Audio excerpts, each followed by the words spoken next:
All right. Everybody put your hands together for Kristin.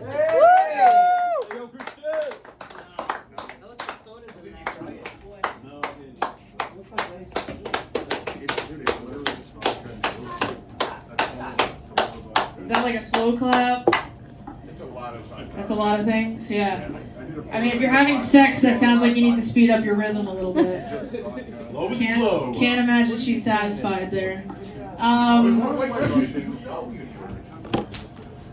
Sorry. I feel like I'm teaching right now, like 1, 2, 3, all eyes on me. It's fine. I just like staring at Dave's ass. It's fine. It was out. Yeah. It just reminds me that I'm definitely a lesbian. Probably all the hair. It wasn't the hair up here first? Yeah. I appreciated that. My first kiss was actually a boy, if you can believe that. Not a good representation of the male species. He did reverse CPR on me. Just sucked all the air right out of my lungs. And I knew I was gay before then, but I definitely needed that confirmation.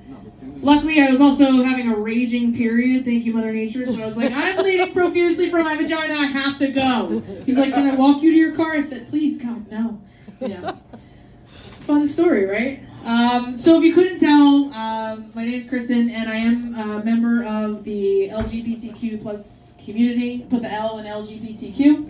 I'm what Dave Chappelle would refer to as the alphabet people. Yeah, I'm one of the alphabet people. The L was for... It used to be for loser, and then we made it cooler. Yeah.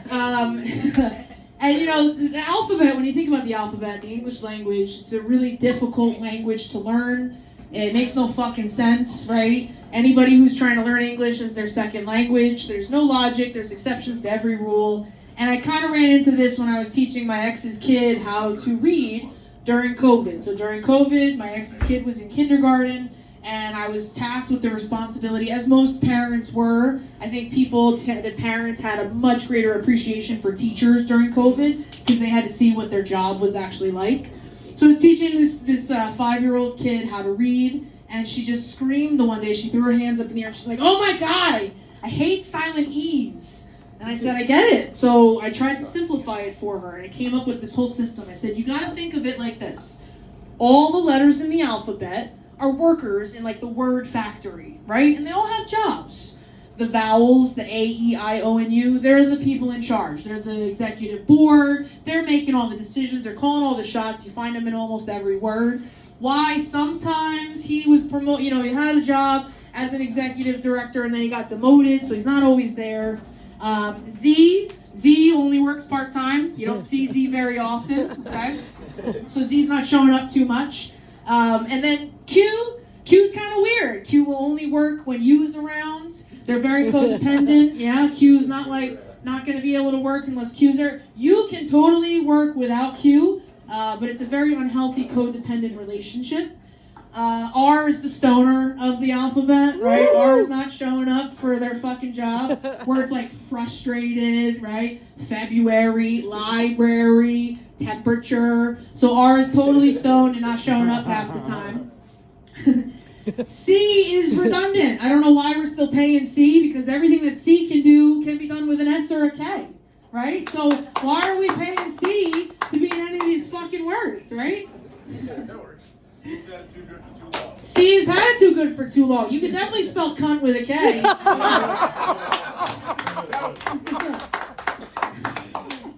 And then you got X, right? X is desperately trying to be Z, right? Like Xerox, xylophone. X can't even figure out who the fuck it is. And then you got G. G makes all kinds of funny sounds, like ugly or gelatin. But then you put G and H together and they go over in the corner and they get real silent.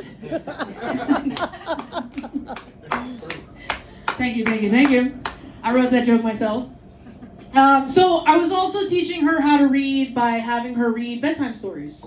So when she was about 7, she was reading a book about snakes. She loved animals, loved learning about animals, so the book was about snakes. And it said something about the snakes having an anal plate. And she said, what's an anal plate? I said, well, it's a scale that covers the anus. She goes, what's the anus? Of course. I said, well, the anus is another word for your butthole. And she said, oh, right. That's where babies come from. And you know those moments where you can totally leave it alone and let this kid live in a unicorn fairy world? Yeah, I didn't do that. I said, no, that's not where babies come from. And then the follow-up question came, where do babies come from? And I was like, they come from your vagina. And the look on her face as a 7-year-old imagining a baby coming out of her vagina was horrifying. And so I walk out, I was like, I love you, goodbye, good night. I go downstairs and I see my ex and I'm like, just so you know, she asked me the question of where babies come from. I told her the truth, and any follow-up questions, you're going to handle those. Yeah. She did actually, the one night we were wrapping up bedtime and she said, Kristin, where do deliveries come from? I said, I don't understand the question. She said, you know when we have packages out on the front porch, where do deliveries come from? I said, well, they can come from anywhere. They can come from Amazon, they can come from Walmart or Target. She goes, Target, I'll get it from there. She's 7 years old, and I'm like, what are you talking about? She goes, I have the Target app on my phone. I said, what? She goes, yeah, I need staples. I said, staples? For what? Like, what are you running an office over here? She goes, I said, you don't have any money. She goes, yeah, I've got $20 bucks. That's a Bluey reference. Anybody know Bluey? Nobody in here has kids? Yeah, Bluey is an Australian cartoon with children, and it's a good show, but I have a lot of issues with some of the things that they preach on that show. First of all, the dad never goes to work. We're not teaching these kids anything. He's not going to work. Every time he's about to leave for work, the kid's like, please, Dad, don't go to work. And he's like, okay, and he just stays. Who can do that? Who's paying these fucking bills? Yeah, and then the one episode, the kids were mad. They were moving. They put a for sale sign on the front of the house. The kids in the show actually dug the for sale sign up and threw it out. In real life, this is a true story, there was a family that was moving, and the kids had watched this Bluey episode, so they went out into the front yard and dug up the for sale sign and threw it in the garbage. Like, what the fuck are we teaching these kids? So she said to me, she goes, I got $20 bucks. I can buy my staples. I said, no. You're not going to buy staples. I'm just going to get it from Amazon because Amazon ships everything from A to Z. Woohoo! All right. Come on, that was a climax. Come on. Keep up with me, people. All right, so like I said at the beginning of the show, I am a lesbian. My girlfriend is here. It's my beautiful girlfriend right there. Yes. And one of the things that I always talk about in my comedy is how I have no gaydar whatsoever. The only reason I know that this woman is a lesbian is because Facebook dating told me so. And sometimes I had my friend was like, Kristin, you say you have no gaydar, but what if you're meeting people and they don't know you're gay? And I said, I don't really think that's a problem. I don't think anybody's worrying about what my sexual orientation is. Yeah. But it is nice to be here. It's good to have her here. She's filming for me. She's never seen me do my show live. She's only ever watched me on YouTube. So that she did tell me the one time, she's like, I gotta tell you a secret. And I said, what's up? And she goes, I've been watching your YouTube videos, and I kind of watch them on repeat. I said to her, oh, that's why my numbers of views has kept going up? Yeah. But I did meet her on Facebook dating, online dating. Any online dating people here? Anybody ever online dated? No, just yeah. Oh yeah. All right, yeah. So how's that going for you? I haven't done it in a year. You haven't done it in a year. Is that because you met somebody, or you just gave up all hope? Well, after about a decade of trying and fucking throwing shit at a wall, and it always falls on the ground. You just kind of think, you know what, maybe it's me. Oh, okay. So you're doing a little self-reflection. Okay, I like that. You'll give it a try again. I was in the same boat. Listen, before I met her, I was in the same boat. It's very frustrating. I started to look at all of my conversations, and I gathered some data. I was pulling some information out to try to figure out what was wrong, what's going on. And so here's what I came up with. With my online dating, and these are real statistics. I don't know how old they are because I did write them in my phone a long time ago, but they seem to be legit. 29% of the conversations never even started, right? You swipe and you match with somebody, and it's like a stalemate. Nobody wants to be the first one to break the ice, which kind of defeats the whole purpose, right? Like, you're online dating to meet new people, but if you never take that first step, I don't know where you think it's going to go. 41% of those conversations did start, hi, how are ya? And then very quickly just died off. They just, like, maybe they got murdered, I don't know. They fell off of a cliff somewhere, they moved up to China, something. 18% of the conversations ended very abruptly when I talked about the sinkholes on Route 80. I don't know if anybody remembered that, yeah? The sinkholes on Route 80 were a fucking nightmare. I was living with my parents. So from Sunday night to Thursday night, I was living with my parents because they live right by where I work. So anytime I mentioned sinkholes and that I was living with my parents, dead stop. And then 12% of the conversations ended as soon as I mentioned my dead cat. Yeah, so I guess it means I'm less of a lesbian because I don't have fucking cats in my house anymore. I don't know. Yeah, so that's why I'm really grateful. I'm really grateful for so many reasons, but I'm very grateful to have met my girlfriend Rachel because now I don't have to fucking deal with any of that nonsense anymore. Yeah. Yes. Are you raising your hand right now? What's happening? I'm not at work right now. Like, what the fuck? Yes, Dave. My sisters have like 8 cats. Does that make them a lesbian? It could be a lesbian. Well, there's a fine line between lesbian and crazy cat ladies. Trying to get rid of kittens. Kittens. Oh shit. Okay. Yeah. This is like a Jeff Foxworthy. Like, if you drive a Subaru, you might be a lesbian. Yeah. Just I don't turn know. into a WWE commercial. So my dating life has gotten significantly better because now I can get rid of the online dating and stay with my beautiful girlfriend. I did, however, have to take an adventure out to the DMV. Have you guys been lately? Yes. If you haven't been, I recommend it.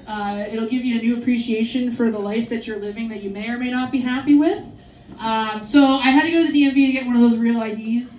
And I don't really know why we need it. They said it back in like 2020. You can't travel anywhere. You can't go anywhere without that fucking star on your driver's license. And then I was like panicked, right? For a second, I was like, holy shit, I gotta do this. And then they were like, actually, never mind. We're just gonna push it another year. And then we're gonna push it another year. We're gonna push it another year. Yeah, so it's still not mandated, but I figured I might as well go get my real ID. So I go in. I made an appointment, which you'd think making an appointment, you'd be good, right? You'd be, okay, go in, get my stuff done, and I'll be out in no time. You'd be wrong.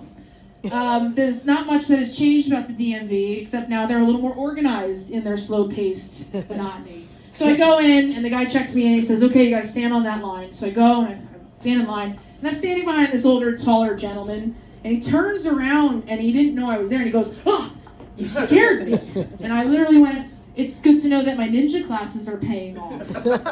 And he just kind of went, and he turned back around. So that was my first, interaction at the DMV. Then I go and I'm sitting down and I look down at my number. I've got Y176 is my number. I'm like, okay, not too bad. And I look up at the counter and they're at 92. And I'm like, oh, fuck. Yeah. So it becomes this whole like camaraderie, right? Like you're sitting there with all these people in this shared miserable experience. We're starting to chat with each other. We're cheering each other on. The woman next to me was like number 156. They called her number, and I was happy for her. I'm like, you go, girl. You got this. Unfortunately, she didn't have that. She was trying to get a passport. She spent about 10 minutes up there at the window, came back and told me she didn't get it. They denied her a passport. And I think that's really fucking aggravating and sad. At that point, they should have just given her whatever the fuck she wanted. Like at the DMV, they just got to give everybody what they want. So I ended up going up. I go up to the counter, and the first thing the woman says to me, I hand her my paper, and she looks at me and I goes, where do I know you from? What do you mean, where do you know me from? Like, is this a weird pickup line? I don't fucking understand the question. But I do know that I have a familiar face. My father has a familiar face. People all the time tell me that they think they know me. I look familiar. So I just chalked it up to being like, I don't know. Maybe she thinks I look like somebody that she knows. So she goes and she takes all my paperwork. She takes my photo. And I didn't even think to look at it. She didn't show me the photo, which was a big mistake. So I don't see the photo. I get my real ID in the mail about a week ago, and it's like the worst fucking photo that's ever been taken. And I was mad about it at first, but then I think about it, it makes sense. Because when you get pulled over, you're not going to be looking like your best self, smiling all sunshine and rainbows. You're probably going to look like shit and with a frown on your face. So it's all good. The driver's license will match the face that I'm going to make if I ever get pulled over. Yeah. So that was my experience at the DMV. I was hoping... My sister was supposed to come tonight. My sister's visiting from Boston. And I have a whole set of jokes that I'm going to do about my sister. She did give me the green light. I don't think she knows everything that I'm going to say when I'm up here, but that's okay. So my sister is 5.5 years younger than me. She lives up in Boston. She came down to visit for Thanksgiving. She's not feeling well tonight, so that's why she's not here. But, you know, growing up, being 5.5 years apart, was a little difficult. We were always in different spots in our lives. And I told her yesterday, I said, is it okay if I do some jokes? She's like, are you going to tell them about how you used to sit on my head all the time when we were kids? And I was like, I don't remember that, but sure, I'll tell them that. So yeah, apparently I used to be a little bit of a bully. Sat on my sister's head a couple times. We used to put the pillows up in our shirts and sumo wrestler like normal kids.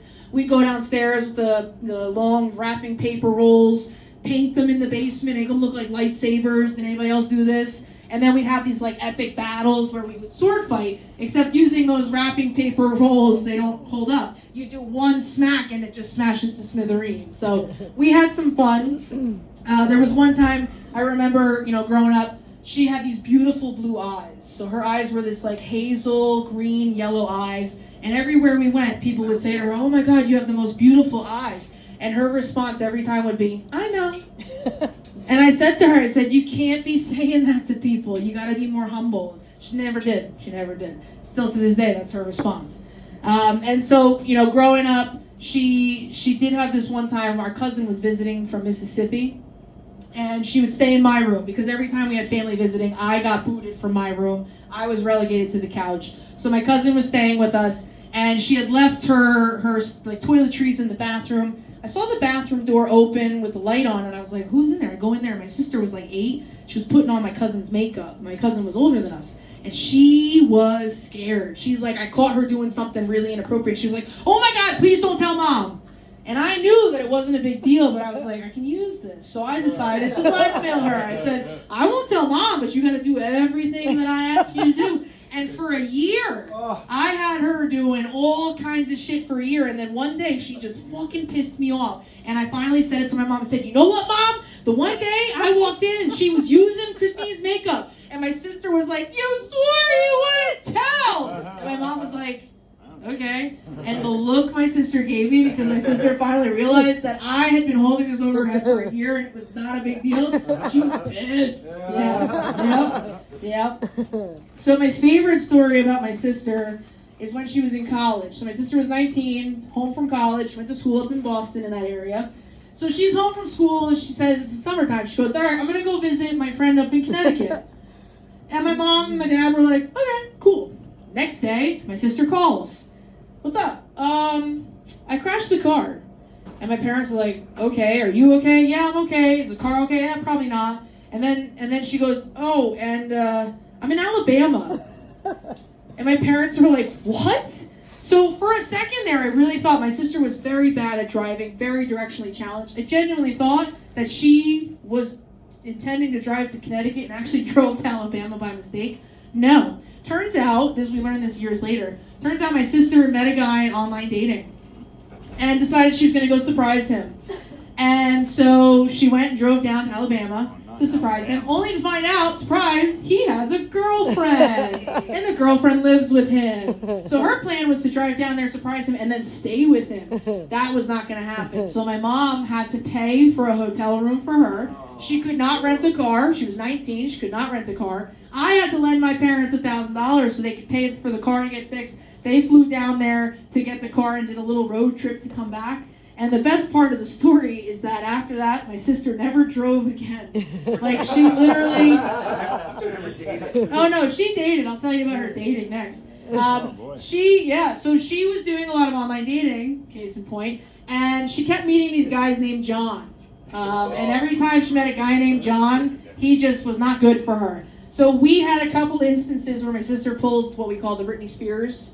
And I know that can mean a lot of things, but my sister would have this, ongoing relationship, and it would end very badly. And my sister, so I cut my own hair, just so everybody knows. I cut my own hair. I have my own set of the buzzer and all the attachments and everything. And I was living there too. So my sister would go upstairs. She'd be gone for like half an hour, 40 minutes.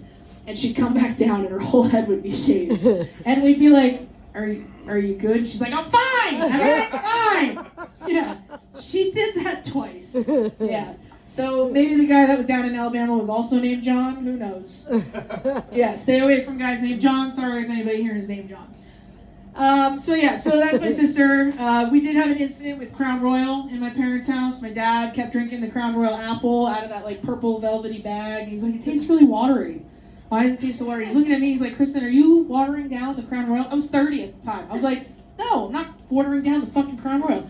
Says to my sister, who was like 25, you watering it down? She's like, no, I'm not watering it down. And so he just got rid of it, right? He got rid of it, got a new bottle. About 3 years ago, my sister's 30, right? 3 years ago, at 27, my sister finally fessed up that she was the one that was fucking watering down the Crown Royal. She was 25 fucking years old. Go buy your own fucking bottle. Yeah. To be fair, I know I'm ragging on my sister a lot right now, but I had a lot of instances of my own indiscretions as a child. When I was in 6th grade, I may have figured out how to search things on the internet. So we had dial-up internet when I was growing up, and I learned about how you could dial onto the internet, it makes the sound, and then you could Google things. So I grew up very sheltered. I didn't know anything about anything. So what was the first thing I went and I Googled was porn. Yeah. So I go and I'm Googling everything you can think of. Like, I'm a lesbian, so you'd think I'd be like Googling lesbian, girl and girl shit. I Googled everything. And it was like loading, like every 10 seconds would be a line loading, and I'm like, come on, what's happening? And I could feel things happening in my nether regions. I just didn't know what was going on. So then my parents were coming home, right? I get off the computer. I think I've gotten away with it. And the next day my mom asks me, what were you doing on the internet? And I'm like, how did she fucking know I was on the internet? She told me that I didn't end the dial-up, so I didn't know this. You had to dial on to start the dial-up, but you also have to end it. I didn't know that. So I hadn't ended it. You know what else I didn't know about? Browser history. Yeah, so my parents didn't tell me this, but they had looked at they saw everything that I was Googling. Yeah. So they went ahead and installed a firewall. And so the next time my parents left me home alone, I went on the internet, and it came up with this firewall. And I'm like, shit. So I found out, I felt like a hacker. If you just hit the refresh button 50 times, the firewall finally just goes, fuck it, I'm done. And so I got to go and Google all this shit again. Now, I didn't know that I had downloaded something to the desktop. Some kind of icon downloaded to the desktop. So this time I remembered to end the dial-up. Still didn't know about browser history. Didn't know that they had seen what I had been doing. And then a couple days later, my mother saw this icon on there, and she's like, what is that? And she double-clicked on it. It was like just all these pictures of naked women. She's like, what is this? And I'm sitting there. I remember very vividly, I was reading the funnies in the newspaper. You guys remember the comics? And I was just sitting there like a kid reading. And she's like, what have you been doing? And I was like, oh my God, I'm so sorry. She's like, we thought we fixed this. We put a firewall. I was like, I'm sorry. I just kept hitting the refresh button. Yeah. So the moral of the story is, clear your browsing history. Or have a brother to blame it on. Or have a brother to clean it To out? blame it on. Oh, well, I don't have that. I had a 5.5. I was in 6th grade, so my sister was probably like 1st grade. Like, I wasn't blaming it on my 5-year-old sister. And then the only thing I'm going to leave you with is, you think with this incognito mode on Google Chrome, there's been lawsuit where they're saying, that it's not really incognito. If you think you're in, incognito and you're searching things, Google's still tracking you. And so I did sign up to be a part of the lawsuit. They're like, do you want to be a part of the lawsuit? And I signed up. I'm like, yeah, I'm going to get some fucking money. And then they were like, just so you know, if you get called in for this lawsuit, you're going to have to testify and show everybody what you've been searching in incognito mode. And I went, absolutely fucking not. I'm out.